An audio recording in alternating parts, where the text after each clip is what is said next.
Hello student, कैसे हैं आप लोग। आई होप आप अच्छे होंगे। स्टूडेंट, आज हम लोग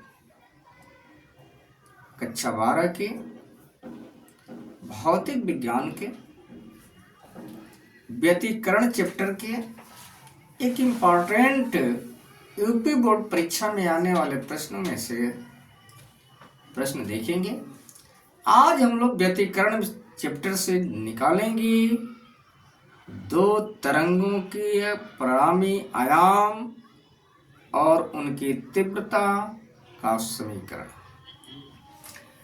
स्टूडेंट, आज की हम लोगों की हेडिंग है परिणामी तीव्रता, रिजल्टेंट इंटेंसिटी। इसका इंग्लिश होगा रिजल्टेंट इंटेंसिटी। आप मानकर चलिएगा कि एक ही आवृत्ति की दो तरंगे हैं,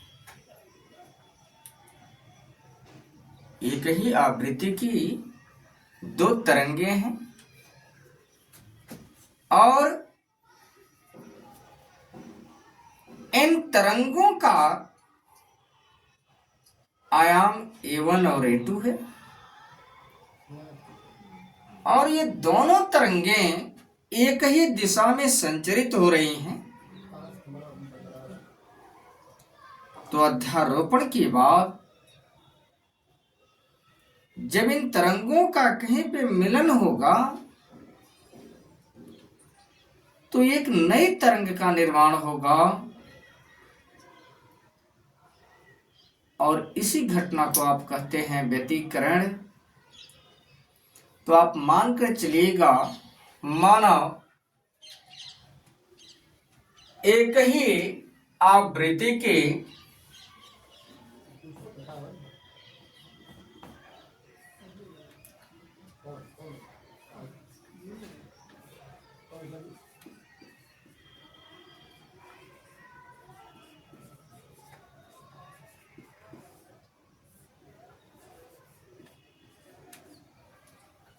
दो सरल आवर्त प्रगामी तरंगे हैं।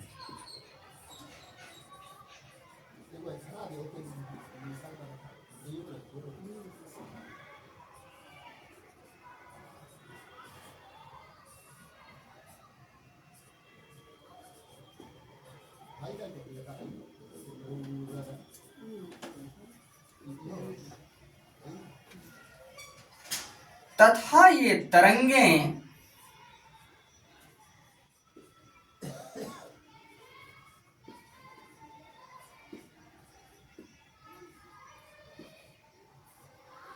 एक ही दिशा में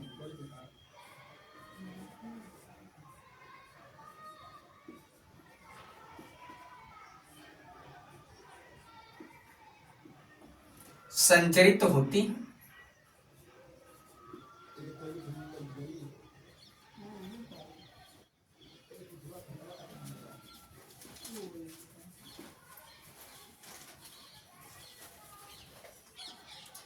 इन तरंगों का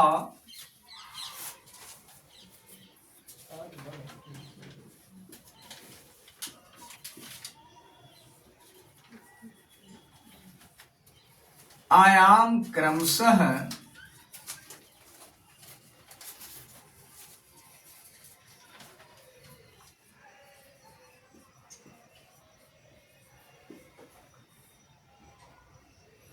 स्मॉल A1 तथा स्मॉल A2 है।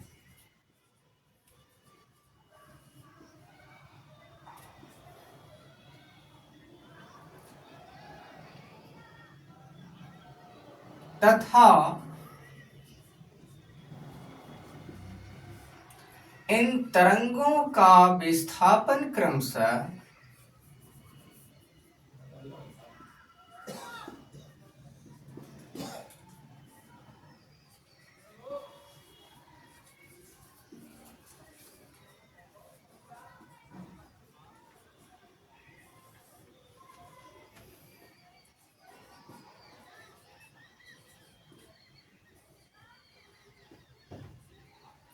Y1 व Y2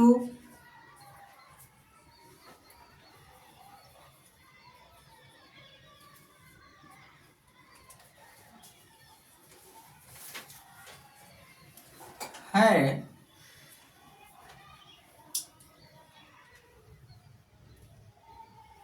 इन तरंगों का विस्थापन y1 व y2 है तथा इनके बीच का कलांतर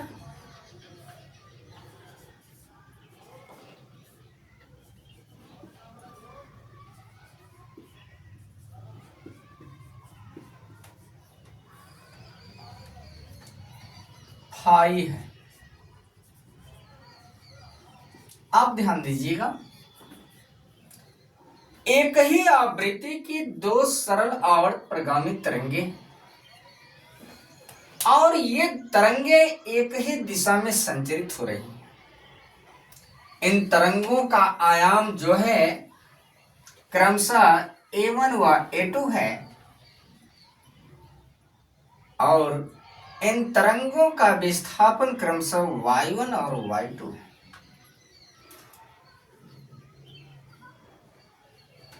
और इन तरंगों के तथा इनके बीच का कलांतर जो है कितना है 5 है। तो तरंगों का विस्थापन समीकरण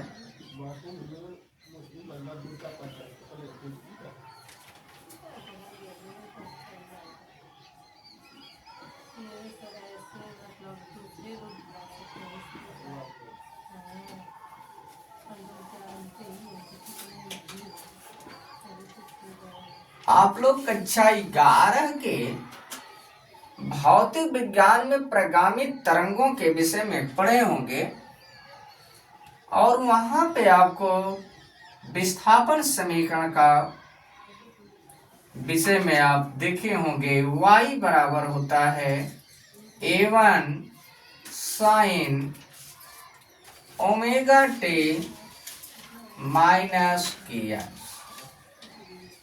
ये पहली तरंग का समीकरण है, इसलिए यहां पे हम कर दिए y।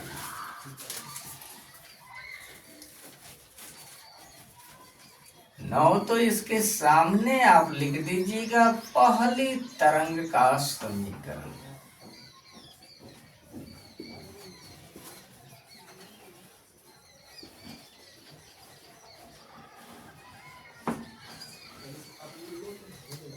और दूसरी तरंग का समीकरण क्या होगा y2 बराबर a2 sine omega T minus K X plus 5। इस तरह से आपने इन दोनों तरंगों का जो है कि विस्थापन समीकरण आपने लिख लिया। और मैं बताया हूं कि जब ये दोनों तरंगे जो है एक ही दिशा में जैसे संचरित हो रही हैं तो ये तरंगे माध्यम के किसी न किसी बिंदु पर मिलेंगी और जब मिलती हैं तो उनका परिणामी विस्थापन समीकरण जो है इन दोनों के विस्थापन का योग हो जाएगा विस्थापन समीकरण। तो ये समझ में आ गया होगा और इसको हम मिटा दे रहे हैं ऊपर से और समझने का प्रयास करिएगा। बहुत ही नॉर्मल तरीके से आपको मैं समझाऊं। अब आप ध्यान दीजिए, यदि परिणामी तरंग का विस्थापन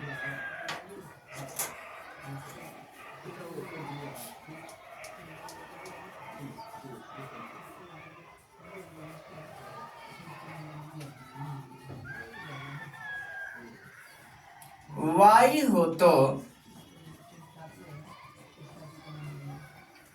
अध्यारोपण के सिद्धांत से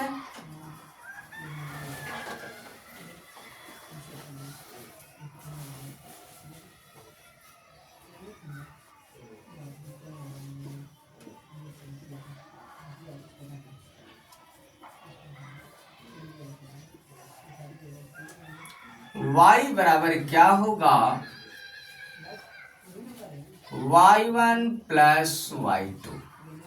ध्यान दीजिएगा आप, y1 का भी वैल्यू आपके सामने है और y2 का भी वैल्यू आपके सामने है। तो बराबर क्या होगा, y1 की value a1 sine omega T minus K x और प्लस y2 की वैल्यू आपके सामने है, क्या है, a2 sine omega T minus K X plus five, क्योंकि दोनों तरंगों के बीच का कालांतर जो है फाई है। यहां तक आपको समझ में आ गया होगा। अब यहां से हम मिटा दे रहे हैं ये पॉइंट। अब ध्यान दीजिए, आपको करना क्या है, मैथमेटिक्स का एक फार्मूला पढ़े होंगे, साइन ए प्लस बी, और साइन ए प्लस बी बराबर होता है sine A into cos B plus cos A into sine B. ये फार्मूला है और इसी फार्मूले का प्रयोग किया जाएगा यहाँ पे, और आप दिमाग में बैठा लीजिएगा कि omega T minus K x capital A का मान है और यह कैपिटल बी का मान है। अब ध्यान दीजिएगा, a1 sine omega T minus K X plus a2 और साइन ए प्लस बी के फार्मूले पे ये पॉइंट आप तोड़ दीजिए। तो क्या देख रहे हैं आप, साइन ए फार्मूला और सवाल का जिस दिन टैली कराना आपको आ गया, समझिए कि उसी दिन सब कुछ प्रोसेस आपको समझ में आना शुरू हो जाएगा, इसमें कोई संदेह नहीं है। तो साइन ए की वैल्यू क्या है, omega T minus K x. ये चीज समझ में आ गया, इनटू कॉस बी, और बी के स्थान पर क्या देख रहे हैं आप, फाई प्लस कॉस ए, और ए के स्थान पर क्या है, omega T minus K X into sine B के स्थान पे फाइव। ये बताइए, यहां तक तो आपको कोई दिक्कत नहीं हुआ होगा, समझ में आ गया होगा। अब आप आगे बढ़िए, a1 sine omega T minus K X plus, ये गुणा कर लीजिए, तो a2 sine omega T minus K X, sorry omega T minus K X into cos five plus a2 का गुणा इस पद में भी आप कर दीजिए, तो a2 cos omega T minus K X into sign five.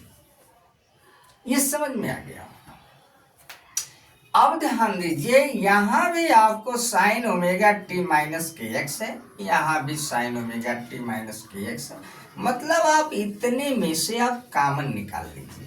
तो कॉमन क्या मिल रहा है, sign omega T minus K x, और बच क्या रहा है, कॉमन का मतलब होता है भाग देना, तो यहां से बचेगा a1,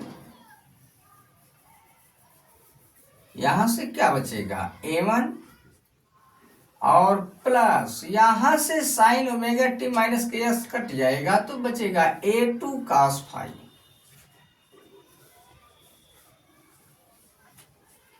और plus a2 cos omega T minus K X into sine phi.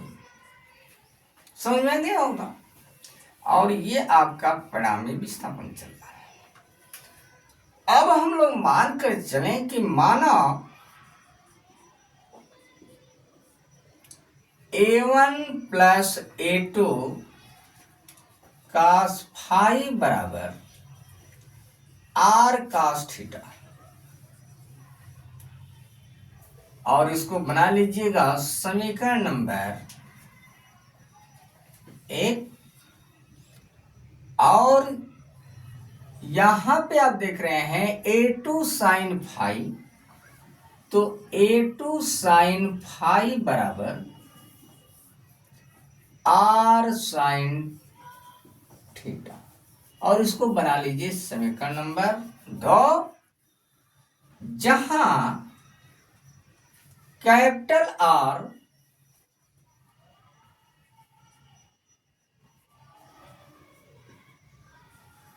बराबर नई तरंग का आयाम। नई तरंग मतलब परिणामी तरंग।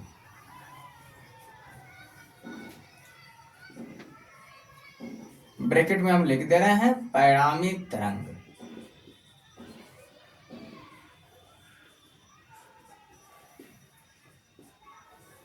का आयाम।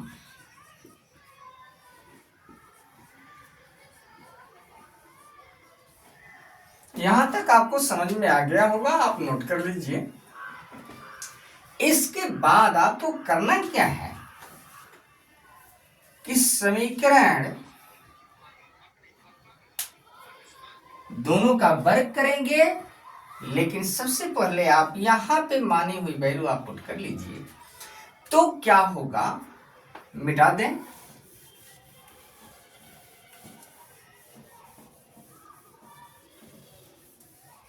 एक एक पॉइंट आप ध्यान से देखिएगा। मुझे पूरा विश्वास है कि एक ही बार में आपको पूरा निगमन समझ में आ जाएगा। तो अब ध्यान दीजिए कि y बराबर तब क्या होगा। Sign omega T minus K x को आप क्या लिखे हैं, देखिए sign omega T minus K x, और A1 plus A2 cos phi ये किसके बराबर है, are cos theta, plus A2 ये ध्यान दीजिए कास omega T minus K x, और A2 साइन फाई को आप क्या लिख सकते हैं, आर साइन थीटा। अब ध्यान दीजिए, इसमें आर जब आप कॉमन ले लेंगे तो बचेगा क्या आपका, sine omega T minus K X into cos theta, plus cos omega T minus K X into sine theta. Student आप ध्यान दीजिए, ये पल भर के लिए मानकर चलिएगा ए, थीटा को पल भर के लिए बी, यह ए और यह थीटा बी। ध्यान दीजिए sine A into cos B plus cos A into sine B, ये किसका फार्मूला है, अभी मैं बताया हूं कि साइन ए प्लस बी का। तो आर ब्रैकेट में हो जाएगा आपका साइन, किसका फार्मूला है, ए प्लस बी का। तो ए की वैल्यू क्या है, omega T minus K X, plus ये ए की वैल्यू आप लिखे हैं, बी की वैल्यू थीटा। तो यह आ गया परिणामी तरंग का विस्थापन समीकरण। स्टूडेंट यहां तक कोई दिक्कत नहीं हुआ होगा, ये निकल गया आपको परिणामी तरंग का विस्थापन समीकरण। अब इसके बाद आप ध्यान दीजिएगा समीकरण 1 और 2 का वर्ग करके जोड़ने पर, समीकरण 1 और 2 का वर्ग करके जोड़ने पर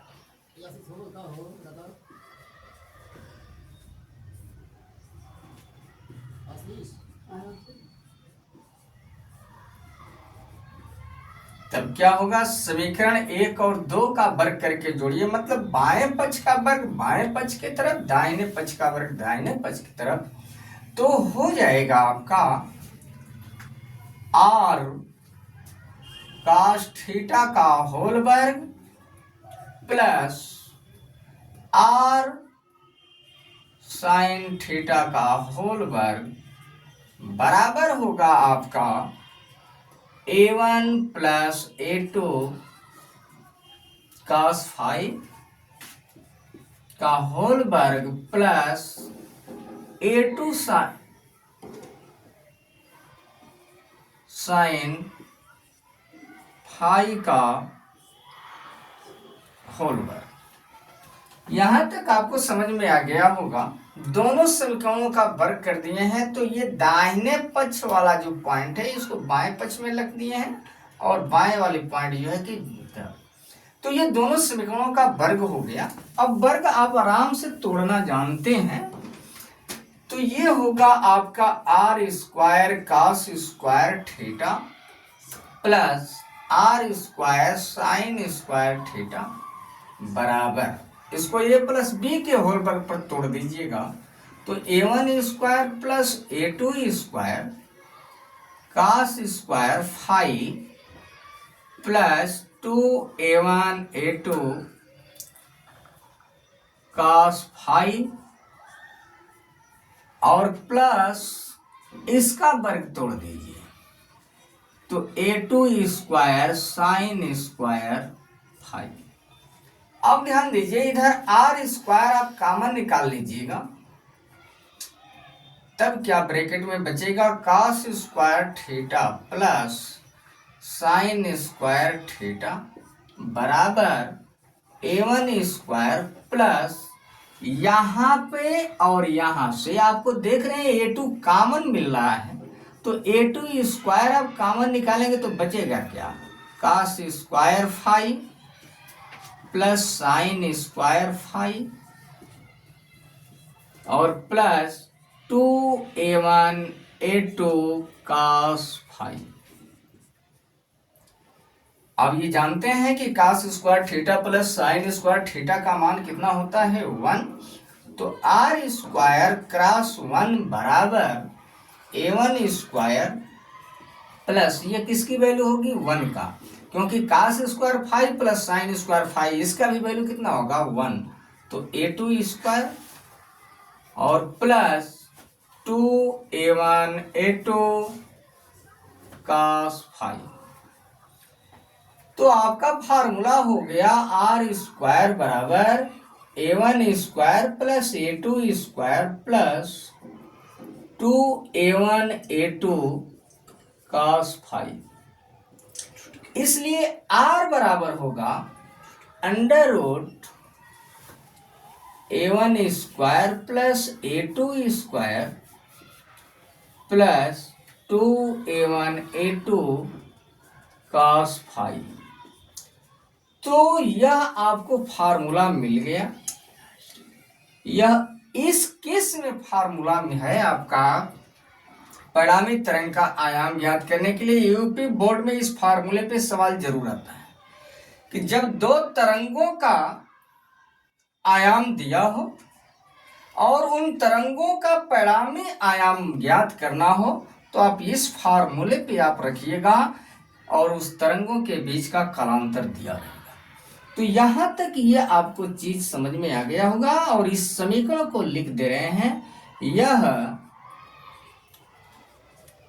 तरंगों के परिणामी आयाम का सूत्र है। यह तरंगों के परिणामी आयाम का तरंगों के परिणामी आयाम का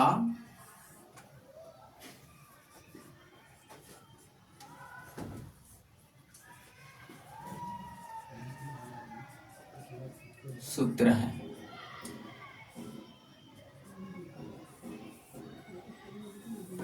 ये चीज आपको समझ में आ गया होगा।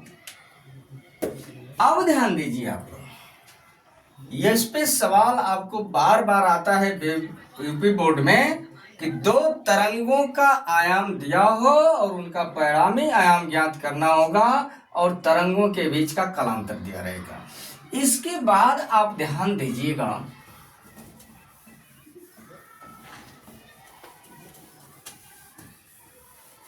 जो तरंगों की तीव्रता होती है, यहां पे लिख लीजिएगा, तरंगों की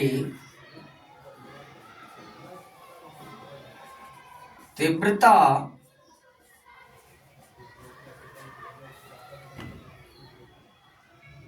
प्रोपोर्शनल टू आयाम का वर्ग। मतलब आपको समझ में आ गया होगा कि जो तरंगों की तीव्रता होती है वह आयाम के वर्ग के बराबर होती है। तो यहां पर उसी का हम कंडीशन लिखेंगे। आप कह सकते हैं I proportional to a square, लेकिन यहाँ पे आयाम वह क्या है, R है। तो यहाँ पे वह आयाम हम लिख दे रहे हैं, परिणामी तरंग का आयाम कैपिटल R, तो यहाँ पर हो जाएगा कैपिटल R स्क्वायर। तो इम्प्लाइज दैट I बराबर आप कह सकते हैं KR स्क्वायर। इसी प्रकार से